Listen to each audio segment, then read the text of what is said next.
Hello, I'm an adult and I make sound financial decisions, and that is something that I would like for you to keep in mind for this whole video, that I make sound financial decisions. So a few months ago, just to segue into that, a few months ago I was on the internet, don't mean to brag, but I do go on the internet occasionally, and there was an advert for an auction house in Kyneton, the Kyneton auction house, funnily enough. And that was just showing off some of the lots that they had available at their next auction. And one of them was a toy sewing machine. I'm going to say that properly with my words and everything. It was a vintage toy sewing machine from the late 1950s. So obviously I clicked it because it was adorable. And obviously I put a bid on it. And my thinking with the bid that I placed was that I would be outbid. Anyway, here it is, because I was not outbid. Now the problem when I won the bidding for this was that my plan to go up to Kyneton, have a day trip to Kyneton, collect this, have some lunch, head back down, because it's about 90 minutes away from me, wasn't going to work because life was being very lifey at the time and I didn't have a clear day when I could just go to Kyneton. So I had this couriered down at twice the cost of the bid. So, sound financial decisions. Now, if I had done my research on this, I wouldn't have bid on this particular machine because it is not in great condition. No offence, I love you very much. However, you're not in great condition.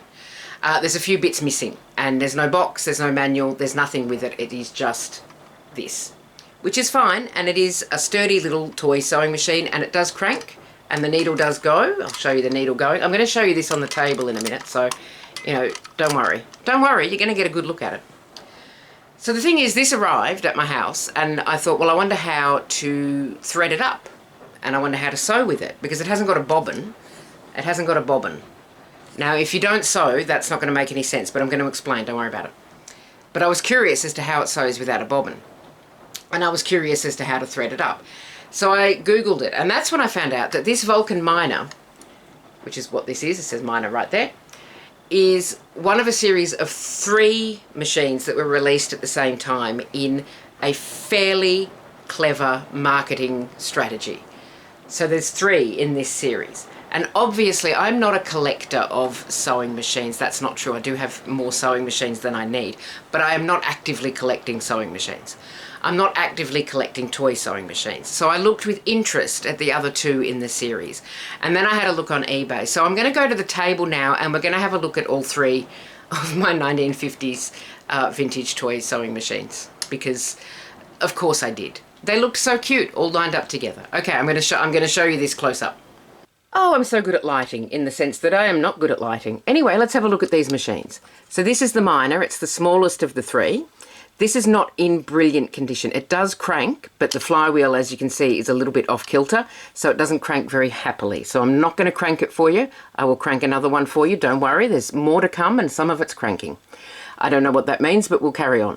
So the thread sits on the thread holder there, comes through the tension discs here, through this rod here, there's a little hole at the top there you might be able to see, and then down through into the needle. At the back, if you keep an eye on the foot there, which is just there, if I lift that up, the foot raises so that you can put your fabric underneath, and then lowers again so that it holds it in place while you're sewing. It's also got the feed dogs under there. So the feed dogs are just textured tracks really that feed the fabric through. That moves it moves, that moves, and then the fabric moves. Stop me if I get technical. So I probably wouldn't have bought this if I had spent long enough looking at it, or if I'd done a little bit of research. I'm happy that I did, because look how cute it is. But it is missing its plastic tension disc notice there, and it's also missing its clamp. So it's quite sturdy, it's quite heavyweight, but trying to sew with it, I'm not going to crank it much because it's not happy, but it does shift around a bit when you're trying to crank it if it's not clamped. So then, of course, I found out that there was 3 of these in the series. So we're going to put the miner over here. And we're going to go... That's not the one I want. Where's the one I want? So the next model up is the Junior. Oh, that's showing up so well. Hang on. There we go. The Vulcan Junior. So this one, as you can see, came with a box. However, not a very happy box. This was not that expensive, so it's fine. It's all fine. So... here's the Junior. So I'll see if I can show you inside the lid there. She sews as she grows with a Vulcan child sewing machine. Now, this is where the marketing comes in.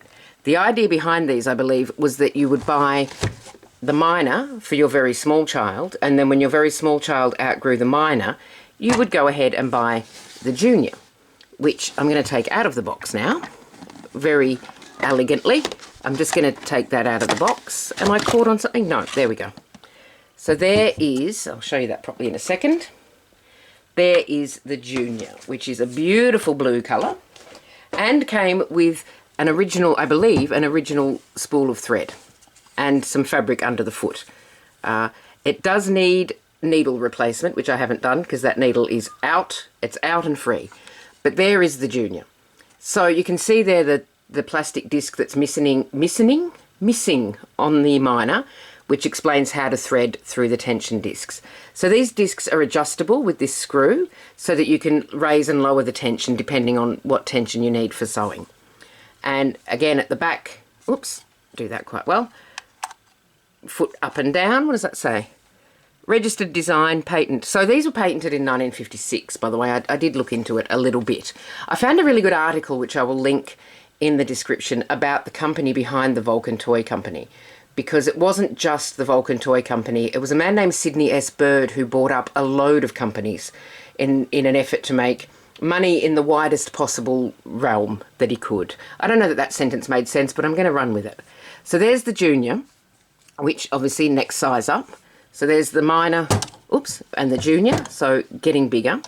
And then when your child has outgrown the Junior and you pass that on to another small child, have I got room now to get the box out? I've got the instruction book for that as well, but it's the same instruction book for all of them. So I'll show you one that's in better nick. Oh, and the clamp. So that's the clamp to clamp it to the table so that it doesn't swing around while you're trying to sew. But the one in the best condition is the Senior. So there's the box for the Senior. A little bit bigger, a little bit heavier, and slightly more awkward to hold at a funny angle behind a tripod, but we're fine, we're all good. So this was in way better condition than I was expecting it to be, because it still has, so that's how it sits in its little box. It still has the cover for the flywheel and the thread. And the thing about this one is it's a little bit more elaborate again. So I'm going to take this out of the box off camera because it's quite fiddly. So I'm just going to go over there and I'll be right back. So the Senior is quite big. It's a sturdy toy sewing machine. And the idea, I think, is that once your child has outgrown the Senior, they're ready for just a normal domestic sewing machine. So the foot raising lever on this one is on the side. Let me find that. And the foot goes up a little bit higher.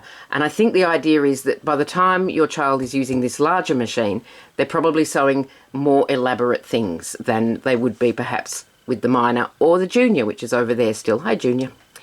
Now this also came with, let me get that a little bit in shot. Let's try and be vaguely professional. Oh, the lighting's terrible. Let me just move that. That hasn't helped at all. Anyway, so that came with this as well, which is a little extender side piece so that you've got more room so that your fabric sits nicely while you're sewing it. And that is just a little fancy touch, I think. Now, this is the one that cranks the best, and I am going to thread it up. But first I'm going to change the needle. So I think I have needles with me. Let me just rummage around. So these take a universal needle, which is great. They were selling Vulcan branded needles, but you don't need them. You can use any universal needle. So let me just get that out of the needle. Let me just raise this needle up a little bit, because we're going to have a look at how it sews without a bobbin. But first I'm going to unthread this old thread, because I want to kind of preserve it. I'm going to take that out. Am I going to take that out? Yes. It's just going so well. Just a second. Everything's absolutely fine. Does that need to come out, or does that... Oh, no. Everything's fine. I'll be right back. All right, new camera angle as well. So I'm going to use the bobbin from the sewing machine anyway, because it's the perfect size for this. I'm going to clip that clip in to hold that in place, to make sure it spins. Where's my needles? There's my needles.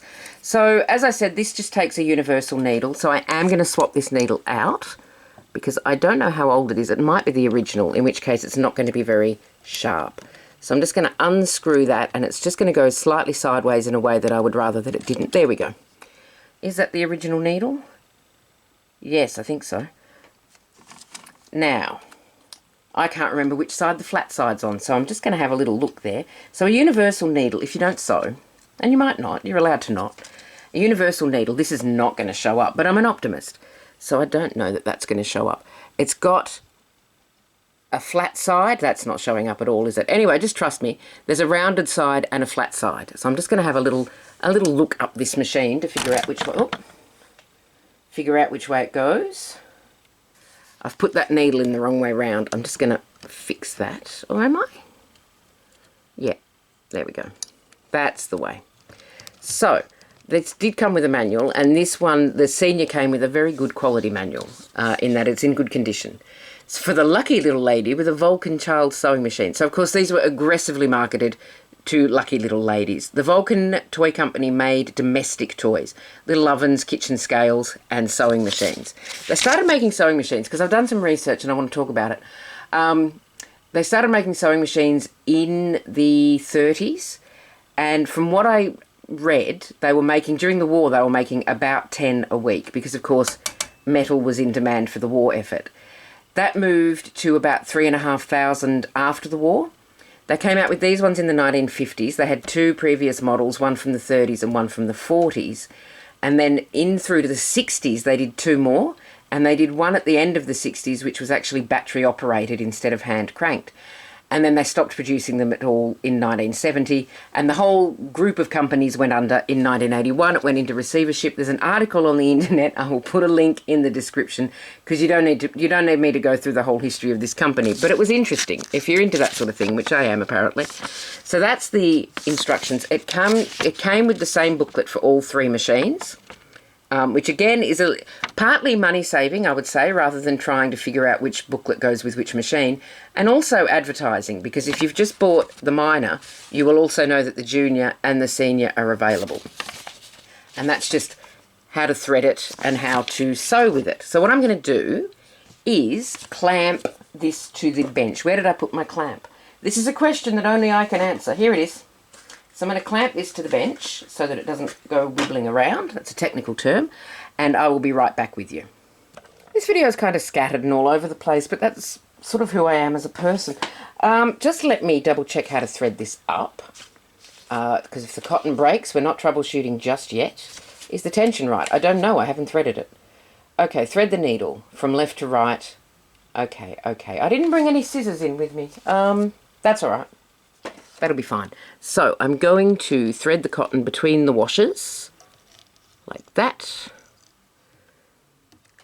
Exactly like that. I'm on a funny angle, is my excuse. Wow, I'm on a really funny angle, is my great excuse. So that goes over the top. Wow, come on now. Are you between the washer? Yes. So if we go in under like that, there we go. It's a little bit fiddly, but it is done. Through this hole at the top. Wow, quite a lot of thread there. Okay, all right, no, we're fine. Quite a lot of thread. Sometimes you need to use a lot of thread, you know. There we go. Oh, that tension might be a little bit tense, but we'll find out. And then down through the needle. Oh, this is going to be fun on an angle and on a distance. I'm behind the tripod. I'm going to pop the foot down. Am I? Yep. Notice I just went like that, because that's where the foot thing is on my other sewing machine, on my big grown-up one. I cannot see that eye at all. I'm going to have to get in the way of the camera, because I'm an optimist. Here we go. I'm being optimistic. No.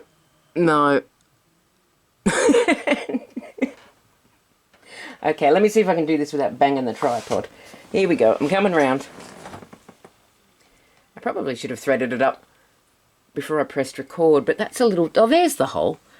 A little bit too organised for me. So we're going from left to right. There we go.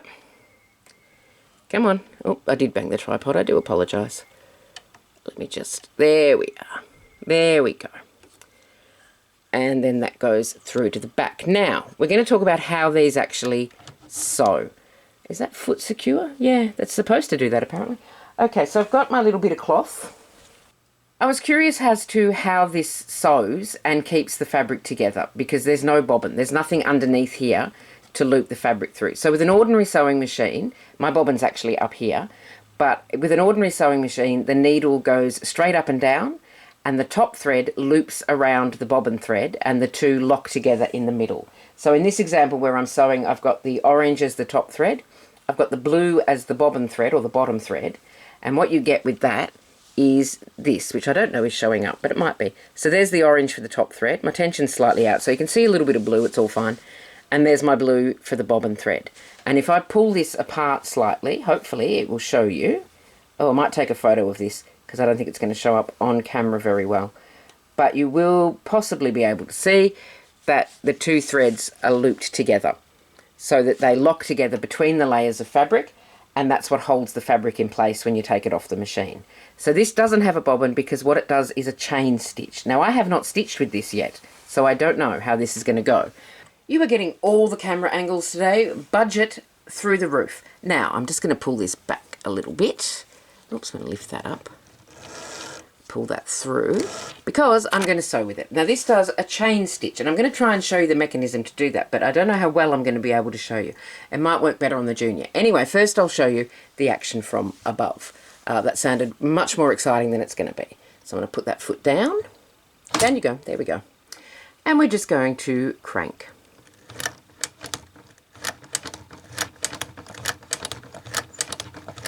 So what you might notice is the needle, it might be hard to see from that angle, but the needle actually, I'm going to go real slow so that you can see. I'm going to hold that bit of fabric too, which would be helpful.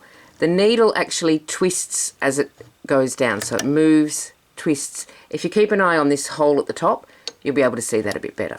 So it twists, and you can see that the needle has a little kick to it. And the reason for that is that this chain stitches. So that's why it doesn't need a bobbin.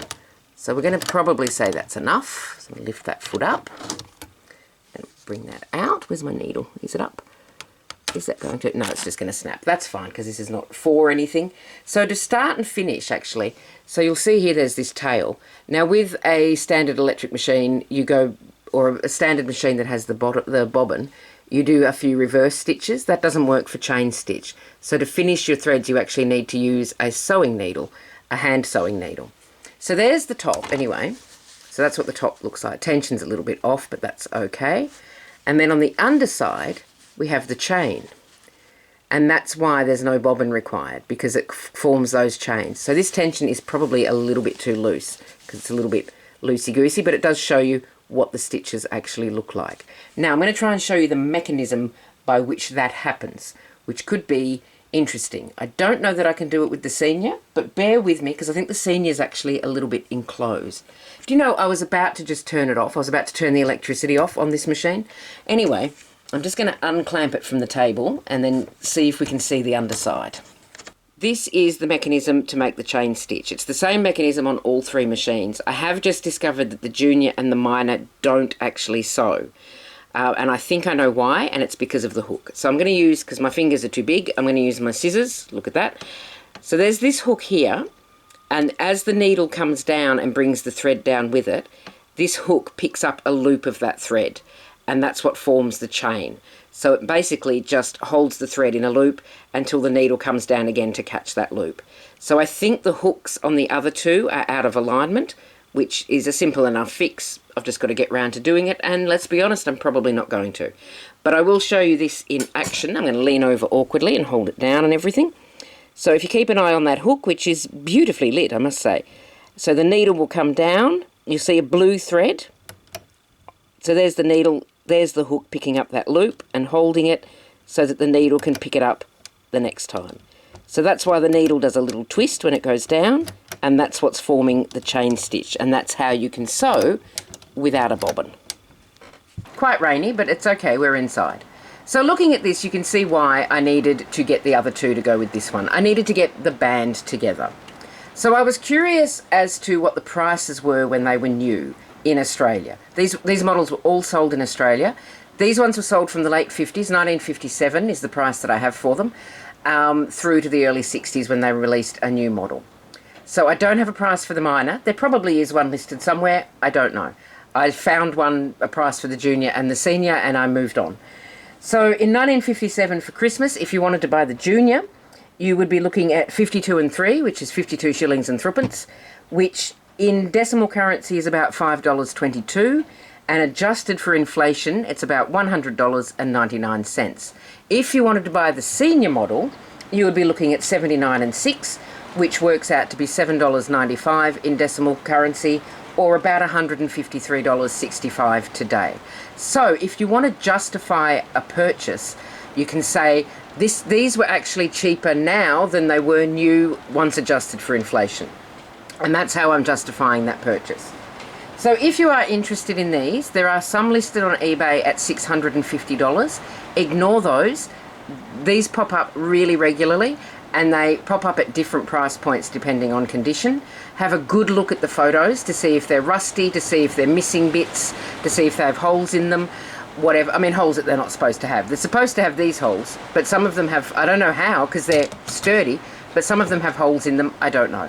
But have a really good look at the condition photos and factor in the postage. These two came from the UK, and I think this one was £15 and this one was £34 plus postage.